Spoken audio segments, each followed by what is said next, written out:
आदमतली खुदा की शुक्रगुज़ारी करते हैं कि वो भला है और उसकी शफ़क़त अबदी और उसका प्यार निराला और उसकी वफ़ादारी पुश्त दर पुश्त रहती है।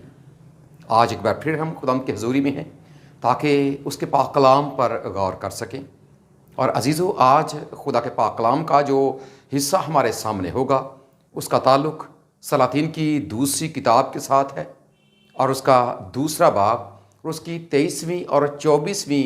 आयत हमारे सामने होगी, जिसमें एक बड़ा मशहूर वाक़या दर्ज है खुदा के बंदे मुक़द्दस अलीशा नबी के हवाले से, जिसमें इस तरह लिखा गया है कि जब खुदा का बंदा मुक़द्दस अलीशा उस शहर में से गुज़र रहा है तो उस शहर के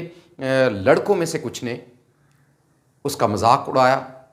और जब उसका मजाक उड़ाया गया और खुदा के बंदे ने जब उन पर लानत की, 2 रिछनियाँ वहाँ से निकलीं और उन्होंने उनमें से 42 लड़कों को फाड़ डाला। अब इस छोटे से मतन और छोटे से वाक़या में हमारे लिए बहुत से असबाक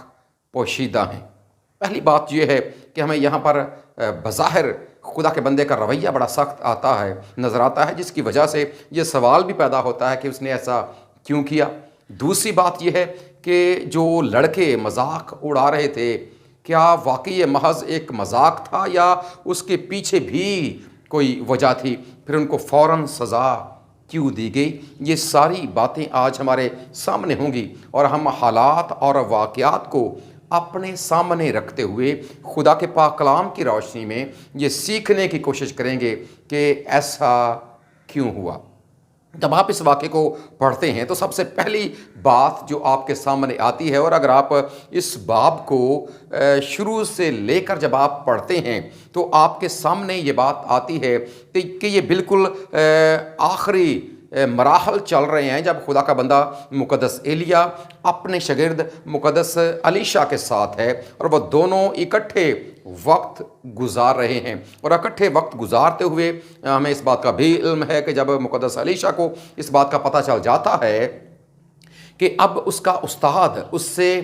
जुदा होने जा रहा है तो वो बिल्कुल उसके साथ साथ रहने की कोशिश करता है। पर जब हम इस मतन को पढ़ते हैं तो हमारे सामने ये बात भी आती है कि वो बैत एल से निकलते हैं, यरीहो को जाते हैं, दरिया यरदन को क्रॉस करते हैं और फिर दरिया यरदन को पार करने के बाद जो खुदा का बंदा मुक़द्दस एलिया है वो अपने शागिर्द से जुदा हो जाता है। और फिर जब वापस खुदा का बंदा मुड़ता है, यानी जो मुक़द्दस अलीशा है, जब वो वापस आता है तो वो भी उसी तरीके के साथ जिस तरह जाते हुए दरिया यरदन के ऊपर मुक़द्दस एलिया ने चादर को मारा, 2 हिस्सों में वो तकसीम हो गया, रास्ता बन गया, वहाँ से गुजरकर उन्होंने दरिया को पार किया।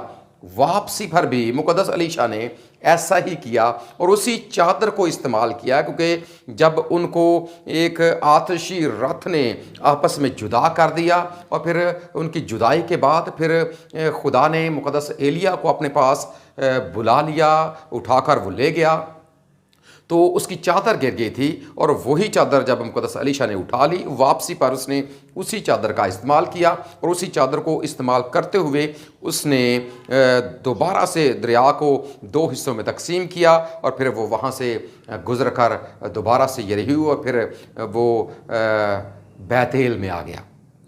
अब बैतेल के मुकाम पर जब वो आया है तो यहाँ पर यह वाक़या रोनमा हुआ है, लेकिन ये बात याद रखें, कोई भी वाक़या ऐसे इतनी जल्दी नहीं होता, उसके पीछे बहुत सी वजूहात होती हैं। और जब आप इस शहर की बात करते हैं, बैत एल की बात करते हैं, तो बाइबल की तारीख़ में ये इंतहाई अहमियत का हामिल ये जगह और ये शहर रहा है। और आपको पहले इसका ज़िक्र जब हम बाइबल की पहली किताब यानी कि पैदाइश की किताब की जानब रजू करते हैं तो आप जब उसके 28वें बाब को पढ़ते हैं, जब खुदा का बंदा मुक़द्दस याकूब अपने घर से भागा है और अपने मामू के पास जा रहा है तो रास्ते में जिस मुकाम के ऊपर खुदा ने अपने आप को उसके ऊपर ज़ाहिर किया रात को वो ख्वाब में उसके ऊपर ज़ाहिर हुआ खुदा, तो सुबह जब वो उठा तो वहाँ पर हमें इस बात का पता है, आप यकीनन बाइबल मुक़द्दस के संजीदा कारी हैं, बाइबल मुक़द्दस को पढ़ते हैं और आपने यकीनन इस वाक़े को भी पढ़ रखा है कि वहाँ पर खुदा के बंदे ने इसका नाम बैत एल रखा, जिसका लुग़वी मतलब है कि ये खुदा का घर है। और वहाँ पर उसने एक सतून भी खड़ा किया और उसके ऊपर उसने तेल भी उंडेला और फिर वहाँ पर खुदा के साथ उसने कुछ अहद व पैमान भी किए। ये इस लिहाज से ये जगह बड़ी अहमियत की हामिल है। फिर वक्तन फ़वक्तन इसराइली तारीख़ में आपको इसका ज़िक्र मुख्तलिफ़ हवालों से लिखा हुआ भी मिलता है। फिर एक और बड़ी अहम बात, जब इसराइल की सल्तनत दो हिस्सों में तकसीम हो गई, यानी कि एक तरफ 10 कबीले हो गए और एक तरफ 2 कबीले हो गए, और ये सुलेमान बादशाह के बेटे रहबाम के ज़माने में हुआ। और जो 10 कबीलों की सल्तनत थी जिस पर यरोबाम बादशाही करने लगा, 2 कबीलों की सल्तनत के ऊपर जो है वो सुलेमान का बेटा रहबाम बादशाह बना रहा। अब यरोबाम ने क्या किया, एक सियासी चाल चली, और वो सियासी चाल ये थी कि जब यहाँ से लोग यरूशलेम को जाएंगे और वहाँ पर जाकर खुदा के घर की ज़ियारत करेंगे, तो मुमकिन है वहाँ के लोग या वहाँ के जो बादशाह हैं या जो वज़ीर हैं, जो लोग हैं, वो ऐसा ना हो कि मेरे लोगों को फिर अपनी तरफ माइल कर लें। उसने सियासी चाल ये चली कि उसने बैतेल के मुकाम पर भी 2 बछड़े, सोने के बछड़े बनवाकर वहाँ पर उसने नस्ब कर दिए और इसराइलियों से कहा कि अब आपको यरूशलेम जाने की ज़रूरत नहीं है, सो आप यहीं पर खुदा के लिए नजराने लेकर आ सकते हैं, यहीं पर आप ईद मनाने के लिए आ सकते हैं और यहीं पर आप अपने खुदा को याद कर सकते हैं। सो इस लिहाज से भी ये उसके बाद ये जगह बड़ी अहमियत की हामिल हो गई कि इसराइल के जो ये कबीले थे वहीं पर इबादत के लिए और ईदें मनाने के लिए आने लगे। सो इस लिहाज से भी ये जगह बड़ी अहमियत की हामिल है और उसी वक्त से लेकर ये बात याद रखें, हम इस बात से भी वाकिफ़ हैं और इसराइली बादशाहों की तारीख भी इस बात को बयान करती है कि जो फिर बैत एल का मुकाम है, ये बुत परस्ती का गढ़ बना रहा है। और चूंकि वो बुत परस्ती का गढ़ बना रहा है और वक्त गुजरने के साथ साथ ये मामला इतना पक्का हो गया कि जब कोई खुदा का बंदा या खुदा का नबी वहाँ जाता या वहाँ पर कुछ ऐसा करने की कोशिश करता, तो मुकामी जो लोग थे उनमें से ज़्यादातर ऐसे थे जो उनका मजाक उड़ाते थे और वो ना सिर्फ खुद बल्कि आइंदा आने वाली अपनी नस्लों को भी इस बात की तलकीन करते, इस बात की तालीम देते कि वो भी ऐसा करें कि जब कोई ऐसा शख्स यहाँ पर आए आपने उसका मजाक उड़ाना है। अब जब आप इन हालात को सामने रखकर, इन सारे मामलात और इस पस मंज़र को सामने रखकर जब आप अब इस हवाले को पढ़ते हैं कि जब खुदा का बंदा वहाँ पर पहुँचा है, वहाँ से गुज़र रहा है या शहर के दरमियान में है और जब उन लड़कों ने ये सारा कुछ कहना शुरू किया है, तो इसके पीछे यही वजह है। और दूसरी बात यह है कि यहाँ पर एक लफ्ज़ जो हमें थोड़ा सा परेशान करता है वो ये है कि यहाँ पर लिखा है कि छोटे लड़के, वो छोटे लड़के थे। इस बात को जहन में रखें, यहाँ पर तर्जुमा छोटे लड़के किया गया है, लेकिन अक्सर जो इंग्लिश वर्जन है, जो इंग्लिश इसका तर्जुमा है, उसमें इसके लिए लफ्ज़ यूथ भी इस्तेमाल हुआ है, यानी कि वो नौजवान हैं। फिर इसके साथ साथ जो यहाँ पर इब्रानी लफ्ज़ इस्तेमाल हुआ है, जब आप उसका मुताला करते हैं तो उसका तर्जमा अक्सर जगह पर नौजवान ही किया गया है, यानी कि एक ऐसा जवान जो टीन एज पर है, जो जंग करने के लायक है, या फिर जो 17-18 साल या 20 साल तक जो पहुंच चुका है, या उसके लिए भी यही लफ्ज़ इस्तेमाल होता है। सो हम ये समझ सकते हैं कि ये इतने छोटे बच्चे नहीं हैं, बल्कि ये हालात को और मामलात को समझते हैं और इसी तरह से वो एक पूरी गैंग के रूप में आए हैं। क्योंकि अगर 42 बच्चे फाड़े गए हैं, 42 लड़के फाड़े गए हैं, इसका मतलब यह है कि वो तादाद में ज़्यादा थे और उनमें से कुछ लड़कों को रिच इन्होंने फाड़ा है। सो इसके पीछे यही वजह है कि जब खुदा का बंदा वहाँ पर गया है और वहाँ पर जाने के बाद जब उसका मजाक उड़ाया गया है, तो उसके पीछे ये सारी वजूहात मौजूद हैं। और जब खुदा के बंदे ने उन पर लानत की है, सो इस बात को भी ज़हन में रखें कि जब लानत की है तो उसके पीछे भी हमें कुछ वजूहात नज़र आती हैं कि यहाँ पर जो लफ्ज़ दर्ज है ना, जो लड़कों ने अदा किए कि चढ़ा जा ए गंजे सर वाले, चढ़ा जा ए गंजे सर वाले, ये कहकर मजाक उड़ाया है। इस बात को माइंड में रखें कि जो लफ्ज़ गंजा है, आमतौर पर हम इसका मतलब लेते हैं कि जिसके सर के ऊपर बाल नहीं होते, यानी कि जो सर से गंजा है, जिसके बाल झड़ गए हैं या जिसने खुद उसकी शेप बनवा ली है, उसको हम कहते हैं कि वो सर से गंजा है। लुग़वी एतबार से हम इसको इन मानों ही में लेते हैं। लेकिन ये बात याद रखें, जब आप मज़ीद इसके बारे में सीखने की कोशिश करते हैं तो फ़ारसी में लफ्ज़ जो गंज है इसका मतलब है ख़जाना,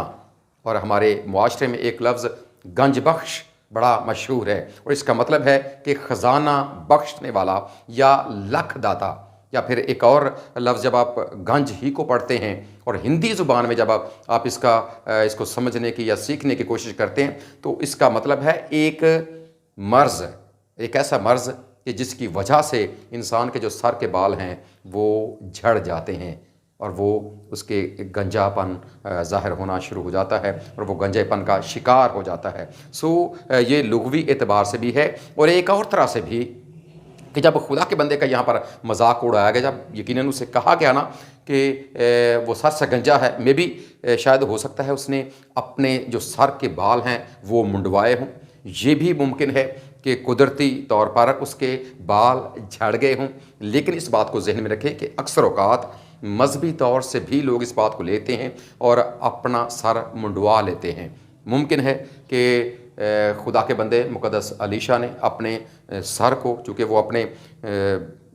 उस्ताद से जुदा हुआ है, उस गम में शायद उसने अपने बाल कटवा लिए हों, ये भी पॉसिबल है। फिर उसके साथ हम इस बात को भी समझते हैं कि जब उन लड़कों ने मजाक उड़ाया और ये कहा कि गंजे सर वाले, इसका मतलब है कि तेरे सर के ऊपर बाल नहीं है,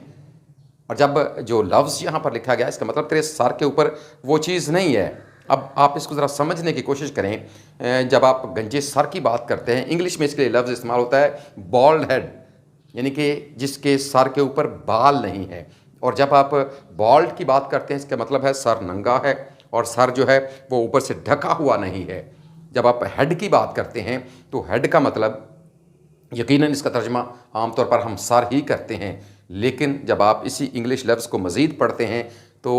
जो किसी इदारे का सरबराह होता है उसके लिए भी लफ्ज़ हेड इस्तेमाल होता है कि वो अपने इदारे का सरबराह है। जब यहाँ पर ये लफ्ज़ इस्तेमाल किया गया, उन बच्चों ने या उन लड़कों ने इसका इस्तेमाल किया, तो इसका मतलब ये भी है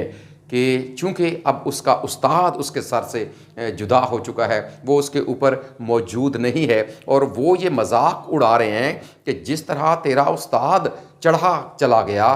वो उठा लिया गया, तू भी उसी तरह चला जा। यानी कि ये मजाक ना सिर्फ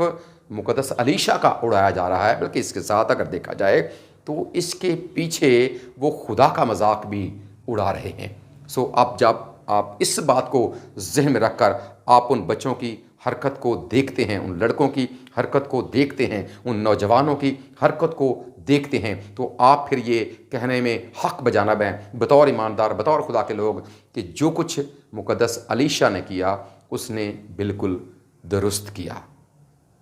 और ये खुदा की अपनी पाक मर्ज़ी है कि वो जब चाहता है जिस चीज़ को भी अपने जलाल के लिए इस्तेमाल कर सकता है। और जब आप अहबार की किताब में पढ़ते हैं तो वहाँ पर लिखा है, खुदा कहता है कि मैं जंगली दरिंदों को भी तुम्हारे खिलाफ इस्तेमाल करूँगा। और यहाँ पर वही बात हमें नज़र आती है, 2 रिछनियाँ निकली हैं और उन्होंने फाड़ डाला है। और ये एक तरह से अदालत भी है उन लोगों की